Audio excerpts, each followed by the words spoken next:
আমরা জীবনের শুরুতেই প্রত্যেকটি মানুষই একজন শ্রেষ্ঠ যোদ্ধাকে পেয়ে থাকি, আর সেই মানুষটা হলো বাবা। বাবারা হলো গাছের মতো, যে গাছের জন্য সূর্যের তাপটা আমাদেরকে ছুঁতে পারে না। মাঝে মাঝে বাবা পাশে থাকলে কিছু মানুষ চোখের দিকে তাকিয়ে কথা বলার সাহস পায় না, আবার বাবা না থাকলে ওইসব মানুষই চোখের দিকে তাকিয়ে চোখ রাঙিয়ে কথা বলে। মাঝে মাঝে বাবা আমাদেরকে একটু শাসন করে, আর আমরা তাতে মনে করি বাবা আমাদেরকে একটুও ভালোবাসে না। আবার যখন ঠান্ডা মাথায় একটু ভেবে দেখি, তখন বুঝতে পারি বাবার সেই শাসনের মাঝে লুকিয়ে আছে শিক্ষা আর ভালোবাসা। বাবা তার প্রতিটি শাসনের মাঝে আমাদেরকে কিছু না কিছু বোঝানোর চেষ্টা করে। স্বার্থ ছাড়া ভালোবাসে, তার মাঝে বাবা একজন।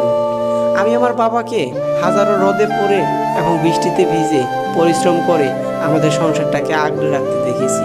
বাবার পরিশ্রমের টাকায় আমাদের সব স্বপ্ন, সব আলাদ পূরণ করতে দেখেছি।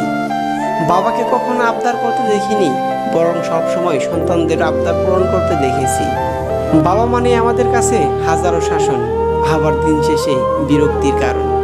বাবার মূল্য তুমি সেদিন বুঝবে যেদিন বাবা নামক মানুষটা এই দুনিয়াতে আর না থাকবে। বাবার মূল্য তুমি সেদিন বুঝবে বাবা নামক শব্দটা যখন মুখ থেকে উচ্চারণ করতে না পারবে। বাবার মূল্য তুমি সেদিন বুঝবে যেদিন তুমিও কারো না কারো বাবা হবে। তাই আল্লাহর কাছে সব সময় চাই প্রতিটি সন্তানকে তার বাবা মাকে বোঝার তৌফিক দান করুন।